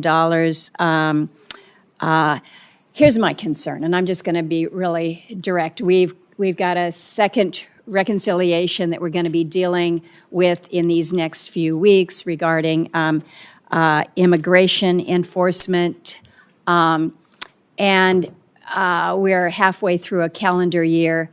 A third reconciliation may or may not happen. I'm just being direct and upfront. I think certainly the focus will be to try to move us to that. But here's my concern. If we have a $350 billion sitting in the reconciliation package, you look at what is contained in that. 53 of your 85 requested F-35s. So I look at that and say, wow, if the reconciliation bill fails or doesn't advance, you drop below your own FY26 fighter procurement baseline. Over $53 billion for drone dominance. I think this is all something we support. Over $113 billion for munitions production and industrial base investment. There's other areas. So here's my question. I worry about us banking on a third reconciliation package. I know we don't want to engage in the speculative here, particularly if it's a negative, but I'm worried about the committee accepting a defense budget where effectively a quarter of it, including some of the bread and butter procurement requirements, depends on a third reconciliation package that may be an uphill climb. And so I don't know, Mrs. Secretary, if you can kind of walk me through why I shouldn't be worried about this, why what is included in the base budget bill will be the good coverage that we need, and it is not necessarily dependent on an additive of the reconciliation. Senator, I appreciate that perspective and share your concern.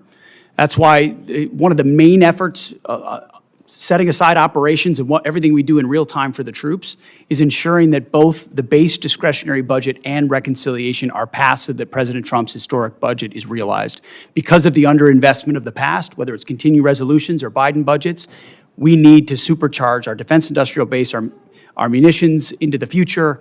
And so our entirety of our team and our department is running in the same direction to ensure that reconciliation as swiftly and as clearly and cooperatively as possible is passed alongside the base discretionary budget. Well, I understand that, but I just need you to understand our concern here, that you've got your base budget and then you have the reconciliation. I want to ask about the Iran authorization. No great secret around here. I have been talking about an authorization of use of military force. I understand that the administration has made clear that you believe that the actions taken thus far fall under the President's Article 2 authority. I think reasonable people have disagreed about the boundaries of presidential war powers for a long time. But the War Powers Resolution is pretty clear here. It requires the President to terminate hostilities within 60 days, absent congressional authorization. I think it's important that we in Congress actually assert our own role and responsibility to this. That 60-day clock expired April 28th. And then on the 1st, the administration sent letters to congressional leaders asserting that the hostilities has ended. But I think where there is confusion is when the President says hostilities have ended, we still have 15,000 troops that are forward deployed, more than 20 warships in an active naval blockade. CENTCOM has redirected 61 commercial vessels, disabled tankers. In other words, it doesn't appear that hostilities have ended. And so the question to you is whether or not the administration has considered or had intended to seek an authorization of use of military force from the Congress. Senator, our view is that should the President make the decision to recommence, that we would have all the authorities necessary to do so. Do you think that it would be helpful to the President if it was made clear that, in fact, the Congress did provide an AUMF? I think the President, our view is that he has all the authorities he needs under Article 2 to execute. Thank you, Mr. Chairman. Okay, here's where we are. The vote is about over. The Secretary has to get with the President on the China trip. I'm going to ask Senator Murkowski to wrap up. And thank you all for being here. Baldwin, Shaheen, and Kennedy. Baldwin, Shaheen, and Kennedy still have questions. Wrap up after. Hold here.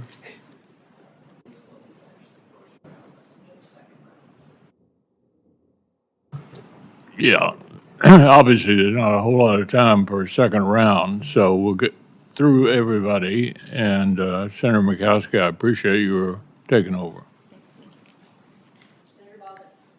Thank you. Secretary Hegseth, Chairman Kane, thank you for being here today. Today is the first time either of you are appearing before this subcommittee since the abrupt choice was made to cancel the acquisition of the Constellation-class frigate, which was being built in Wisconsin. These ships were meant to provide vital capability to the Navy in the event of a future war against China. And they were certainly part of our calculus of deterrence through strength. Canceling this program placed thousands of jobs in Wisconsin at risk and left our fleet less prepared. You know, President Trump has talked a lot about making ships in America again. But I have to tell you, dramatic and misguided decisions like this pull the rug out from under our shipyards. The U.S. shipbuilding industry needs stability if we are ever going to compete with Chinese shipyards. Wisconsin workers who have decades of experience building world-class vessels that defend our nation, that serve commerce and provide transportation, they need stability as well. So I'd like to start with a question to you, Chairman Kane, on the medium landing ships. The Navy's new amphibious ships, which will now be built at the same Wisconsin shipyards working on that were working on the Constellation class less than a year ago. How important are medium landing ships to future U.S. operations in the event of a war with China?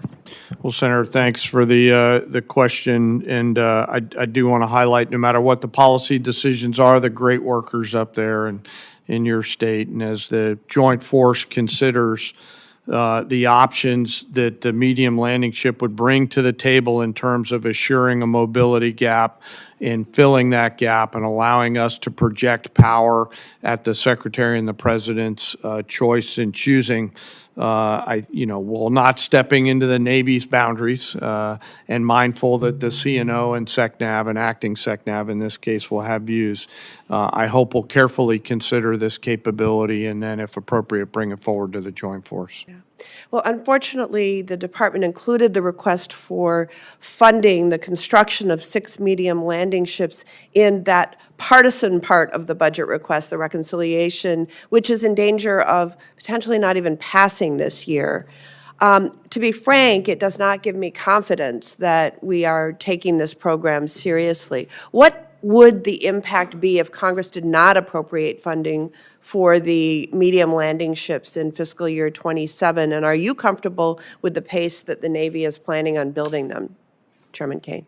Well, I'll acknowledge that I think it was yesterday or the day before that they released their shipbuilding plan, and given all the things that I'm juggling in this job that I'm so lucky to have, I've not gone and done a deep dive. So I'd like to come back to you. Please do. If you're okay with it on that matter, so that I don't wing it. Yeah, thank you. I want to now turn to the war with Iran. Yesterday, I had a chance to meet with service members who were injured in the opening days of the war. They struggled to receive adequate and timely care for their injuries in the Middle East, and the fighting kept them from being quickly evacuated to Landstuhl after being injured. These service members have since been diagnosed with traumatic brain injury, but initially struggled to get properly evaluated or treated, in part because some of our military hospitals overseas and in the U.S. did not have the capacity for them. They had to wait for more than 3 weeks to receive the treatment they needed, and it seems clear to me that our military medical system was not prepared to treat those injured in this war. Secretary Hegseth, did DOD review our military health system's readiness to treat those injured in a war with Iran, and did that impact your recommendation to begin Operation Epic Fury?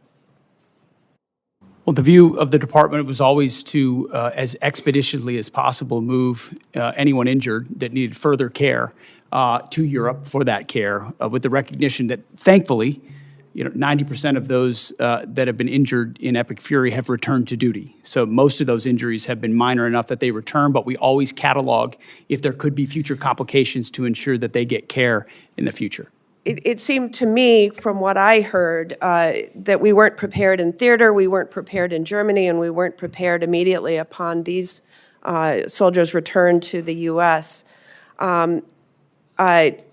can you commit to ensuring that every service member, including my constituents, will receive necessary medical care after being injured in this war, and that the military health system is now prepared for any future casualties in this war? We have been, and we will continue to be.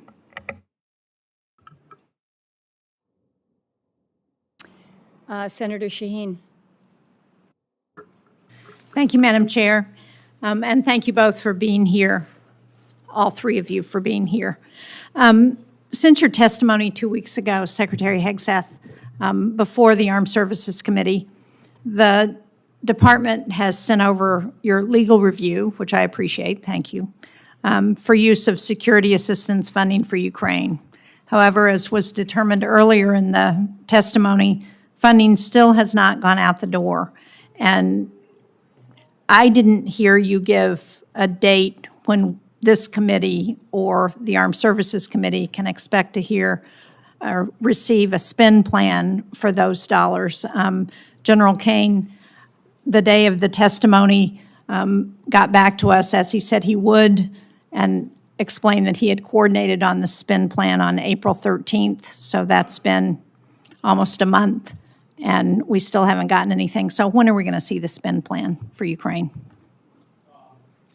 The spend plan for the European capacity building is in conjunction No. with EUCOM. I'm asking for the spend plan that we are providing. Are you suggesting the Pearl funding is part of that spend plan? Did I understand? The specific line item you? was European capacity building in the budget. I understand, but And as a the result, intent we're of working with Congress EUCOM to allocate it. was to spend that $400 million.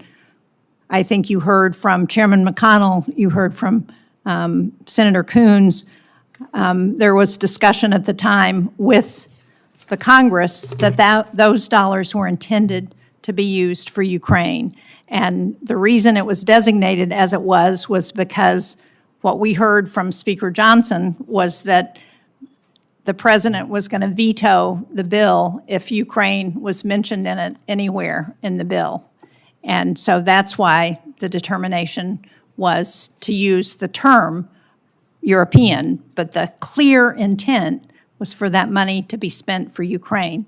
So again, when is the money going to go out the door? When is this committee going to get the spend plan? Ma'am, we're expecting to see a final spend plan for that this week, and once we have it, we can provide it to Congress. And who still has to review the spend plan? So General Kane's review isn't enough? Well, ultimately, and he passed me a note on this earlier, European Command is going to take the lead on ensuring this gets I know, but deployed General most effectively. So that's where Brinkovich, as I pointed out 2 weeks ago, had already reviewed the spend plan. So we're not waiting for him to do that, as I understand. No, ma'am, I believe we are. I think EUCOM is trying to make a few tweaks to the spend plan. Okay, so when do we think we will get it? I believe we'll have it to you this week. Okay. And when do we expect money to go out the door once that spend plan is available? I don't know what they're putting in the spend plan, so I can't tell you what the schedule will be for contracting. That will matter. What they choose to buy with that money will determine how fast it goes out the door. Okay, if this committee doesn't come back to you, I can guarantee you the Armed Services Committee is going to come back to you and get an answer to that question. Secretary Hegseth, a number of members of Congress have expressed our concern that Iran is receiving intelligence support from Russia to target our service members, even as we loosen sanctions on the Kremlin. Russia's making $4 billion from oil sanctions relief because we've loosened those sanctions. As has been testified to, an Iranian Shahed drone costs about $35,000. That's enough money for hundreds of thousands of drones supporting Russia's war in Ukraine, and billions for Iran to reconstitute its industrial base. So if one of the goals that's been outlined by the president as part of this war is to destroy Iran's defense industrial base, don't you think we ought to be putting more pressure on Russia and putting those sanctions back on those Russian oil ships so that they are not continuing to fund Iran in this war?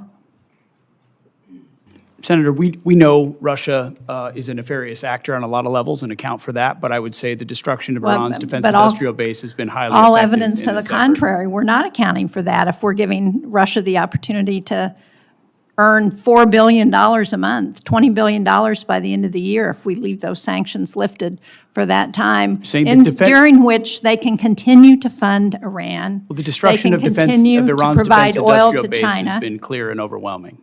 The destruction of Iran's defense industrial base has been clear and overwhelming. Well, it's certainly not clear to me as a member of the committee, because what we see is Iran still producing drones. They're still engaged in this conflict. We have not won this war There's a difference between the rhetoric. Pulling a drone out of a cave that's been collapsed and producing more drones. That's a different thing. Well, maybe so, but if Iran still has almost 50% of their missile capacity and the ability to pull drones out of caves and still injure our allies and U.S. service members, then we have not won the war. We are told that Senator Kennedy should be here in mere minutes, and so Senator Coons, if you want to ask a couple of questions until he arrives. Thank you, Senator Murkowski. Mr. Secretary, I'm just going to follow up on the questions I asked in my first round and the questions that had been asked by members of both parties. In my assessment, there was no imminent threat to the United States that justified the president using his Article II powers, and there was insufficient preparation to make sure that we had the right troops, the right capability deployed. There used to be a consensus in national security that America should only go to war when there's an imminent threat to our national security, when all other options have been exhausted, and when we have clear objectives and a plan for how it ends. As General Kane testified, the military was given 3 clear goals: sink the Navy, attack and destroy the ballistic missile launchers, and degrade their defense industrial base, and you've accomplished those. But President Trump celebrated regime change after saying that regime change was the real goal. And our NATO allies have delivered. They have allowed overflight, they have allowed projection of force despite not being consulted. You said just a few moments ago, Mr. Secretary, we control the strait. But it's clear that reopening the Strait of Hormuz for commercial traffic eludes us, in no small part because Iran retains a robust stockpile of cheap, lethal Shahed drones, and they are getting help from our adversaries in rebuilding them. What is your plan for reopening the Strait of Hormuz, Mr. Secretary? I would just note that the majority of your question was highly disingenuous and loaded with suggestions that I very much don't agree with.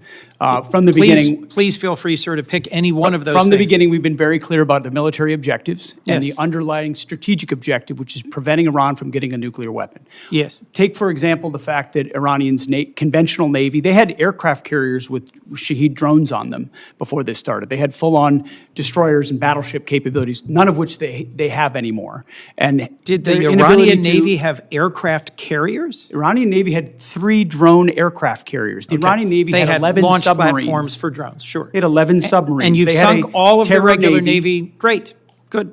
They retain fast boat capabilities, which they've always had. We understand that, which we can control for and will. We've degraded almost completely their defense industrial base capabilities. The idea that they control anything, you can terrorize something, you can hold it at issue with piracy, as I've talked about at the Pentagon podium time and time again. Correct. That doesn't mean you control it. We control what goes in and out, and we control whether or not we have to restart conflict. The president does as well. Mr. So Secretary. we're the ones that will manage where this goes in the future, and they have very limited ability to set the tempo or respond to it, and that gives the president a lot of options to ensure that Iran never gets a nuclear weapon.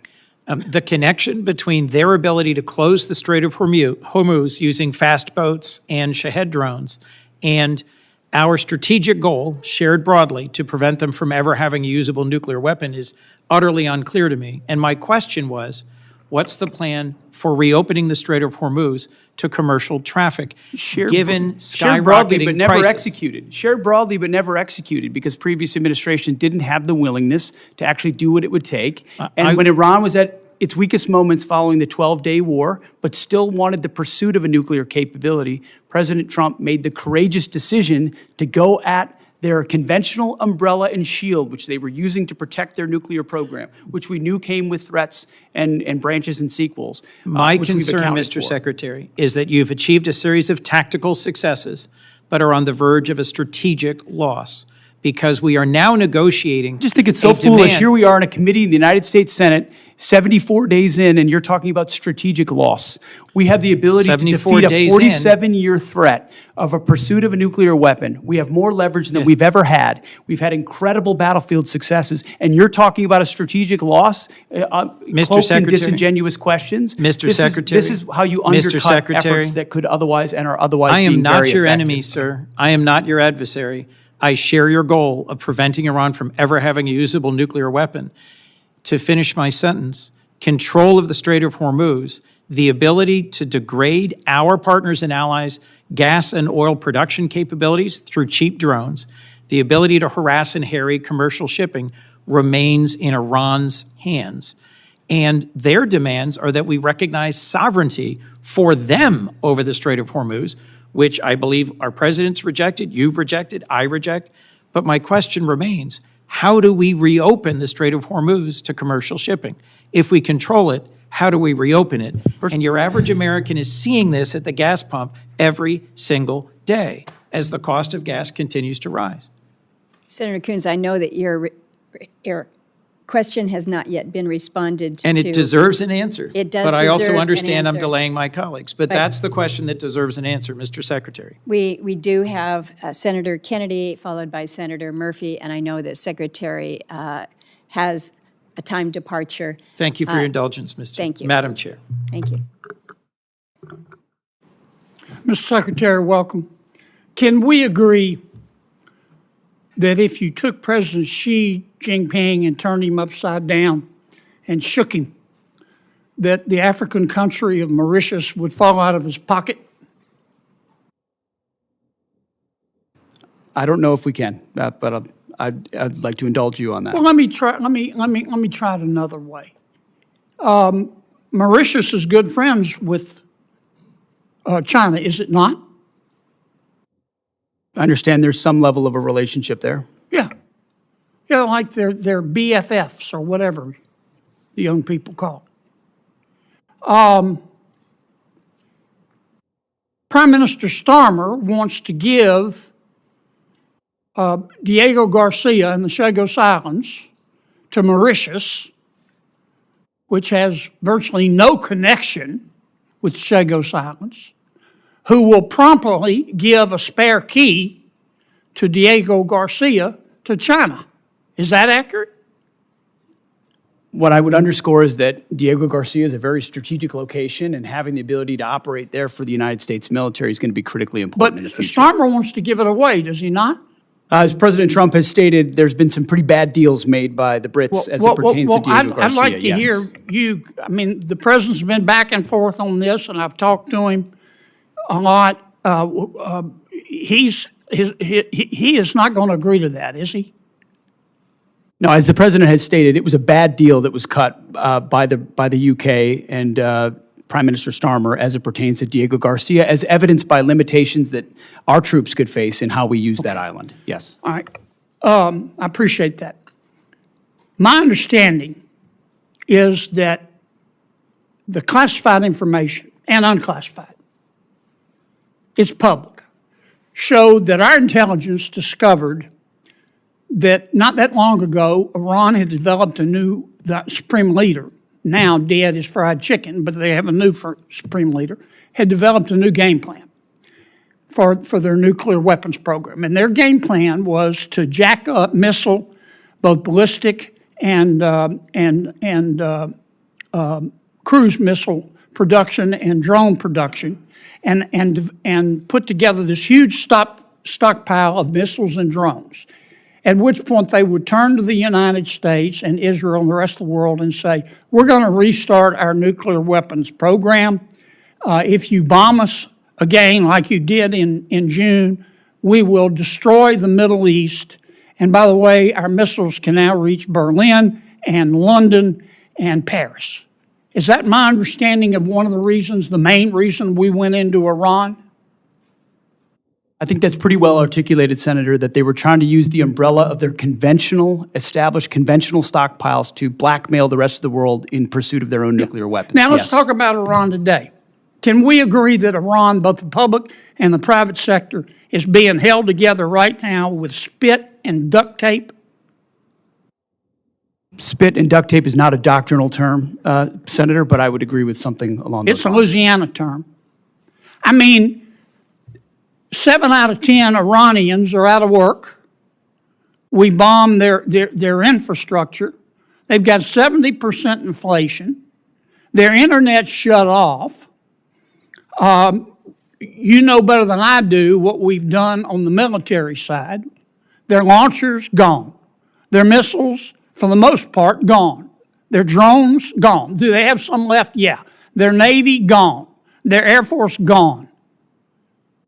You can get in an airplane, you personally, and fly anywhere you want to across Iran right now and feel safe because they don't have any air defenses. It will be, in my opinion, 20 years and cost $1 trillion before they're even back somewhat to normal. And I don't have the slightest idea where they're going to get the money. If they think China's going to give it to them or Russia, they've got to learn a hard lesson. To that extent, have we achieved our objective in Iran?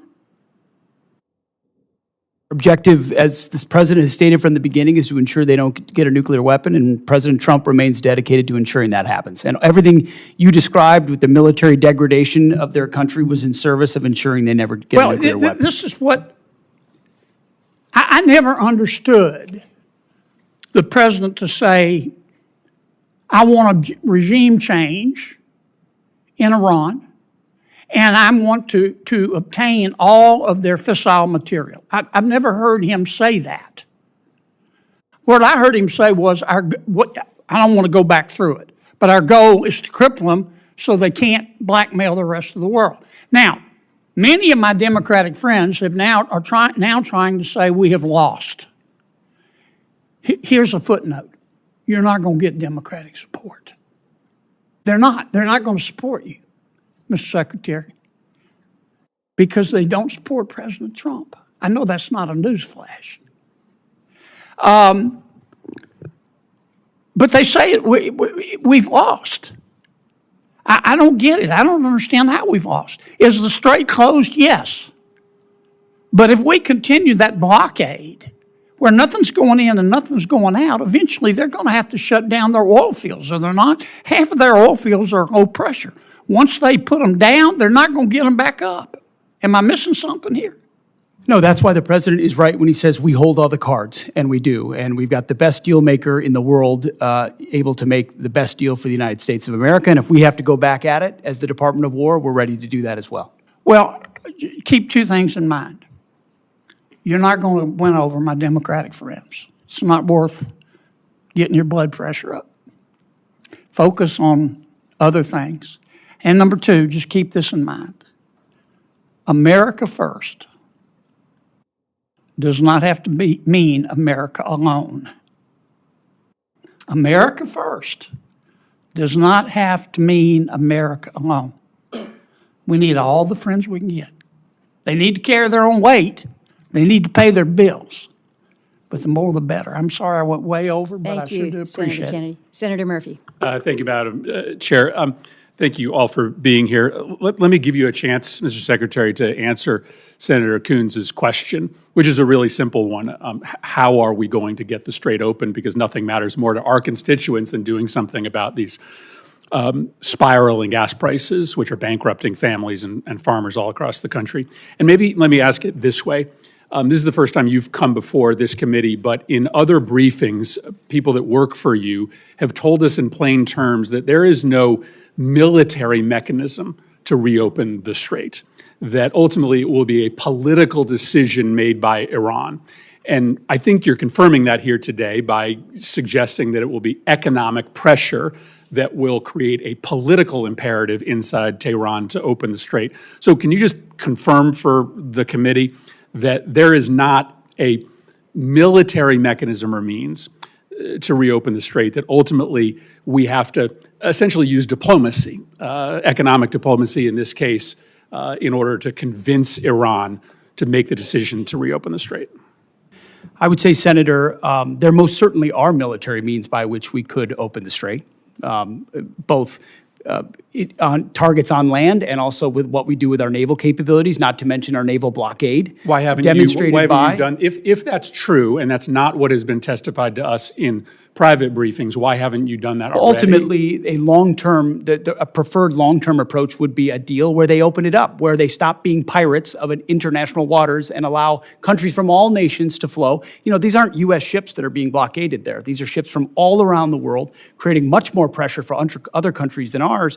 So the bad guy here is Iran, who's closing the strait through piracy effectively, because they really only have fast boat capabilities. We're blockading them. None of their stuff's getting out. They're feeling all the pressure. Okay, so here's Here's my follow-up question. You don't worry that through a study of history, you might come to the conclusion that you are overestimating their willingness to cave based upon economic pressure. The Russians believed years ago that Ukraine would cave because of the economic pressure they were putting on Ukraine. We thought the North Vietnamese would cave because of the economic pressure we were putting on them. Your own intelligence estimates, as has been reported, suggest that, in fact, the Iranians are in a position to hold out for potentially years.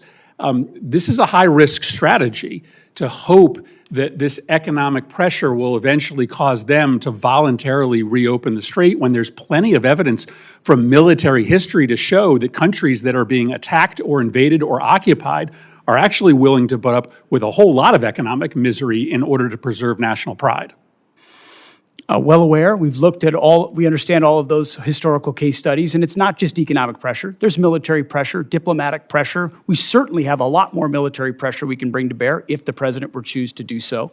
I think there are a lot of different dynamics cards that the president can play, holding all of them to ensure even greater economic pressure or even greater military pressure in Iran. And they know that, and that's why the negotiations are serious and ongoing right now about giving up their nuclear capability, because they understand that. And the problem is time is not on our side here. I believe you are being way too optimistic in your assessment of their potential to cave. But if this goes on for another 30 days, there are going to be thousands more farms that will go bankrupt. There are going to be families that are going to be ruined. And so time is not on our side. And I just don't believe that Iran is ready to capitulate yet. And if they capitulate in a year, there's going to be a whole lot of families and businesses that are ruined in the United States.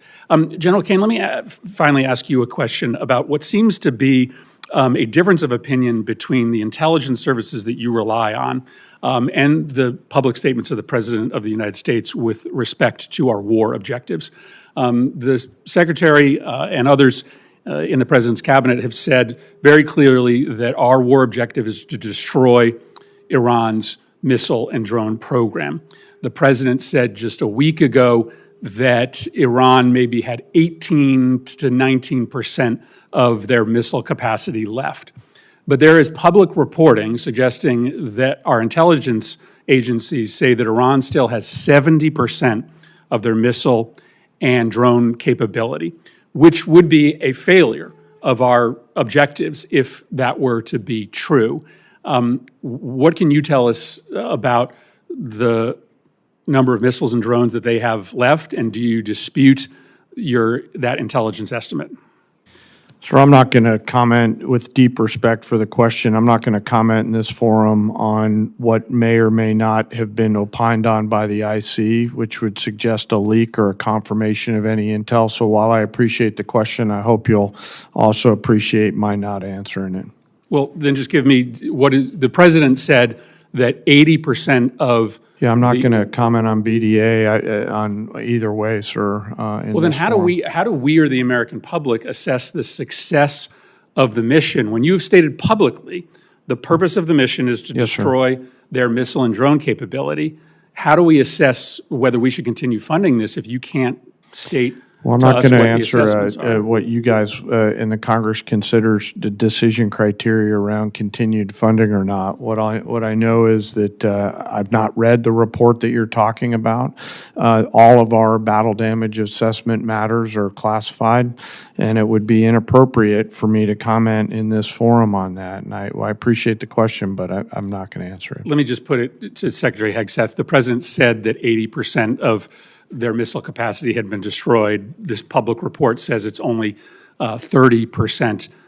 Can you give us an answer as to what the real number is? I mean, I would answer the same way as the chairman. Not talking to this committee about the damage assessment? Not validating leaked information that could be wrong or not wrong. Why would I validate what people may leak or not leak? This is not a classified setting. We don't talk about those things. And you like to talk about them on TV. We don't talk about them here. I would perhaps suggest that, that some of these questions and responses are perhaps best in a classified setting.